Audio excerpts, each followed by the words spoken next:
നൊയമ്പുകാലം 2-ാം വാരം തിങ്കൾ. തിരുവചനം: നിങ്ങളുടെ പിതാവ് കരുണയുള്ളവനായിരിക്കുന്നത് പോലെ നിങ്ങളും കരുണയുള്ളവരായിരിക്കുവിൻ.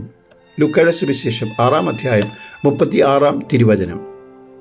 കൊറി ടെൻ ബൂം നെതർലൻഡിൽ ക്രിസ്തീയ പാരമ്പര്യത്തിൽ വളർന്ന ഒരു സഹോദരിയാണ്. അവർ ചെയ്ത നന്മ പ്രവൃത്തി നാസിപ്പട യഹൂദരെ വേട്ടയാടിക്കൊണ്ടിരുന്നപ്പോൾ ഒരു യഹൂദ കുടുംബത്തിന് സ്വന്തം വീട്ടിൽ അഭയം നൽകി.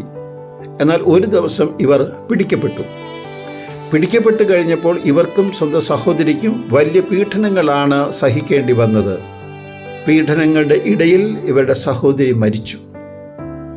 വർഷങ്ങൾക്ക് ശേഷം കൊറി ജർമ്മനിയിൽ വചനപ്രസംഗം നടത്തിയപ്പോൾ വിഷയം ക്ഷമിക്കുന്ന സ്നേഹം ആയിരുന്നു.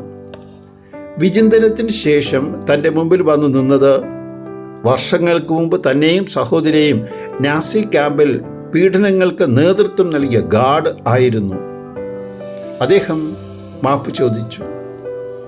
തന്നെയും തൻ്റെ സഹോദരിയെയും പീഡിപ്പിച്ച ആ മുഖം വീണ്ടും കണ്ടപ്പോൾ മനസ്സ് വല്ലാതെ പിടഞ്ഞു.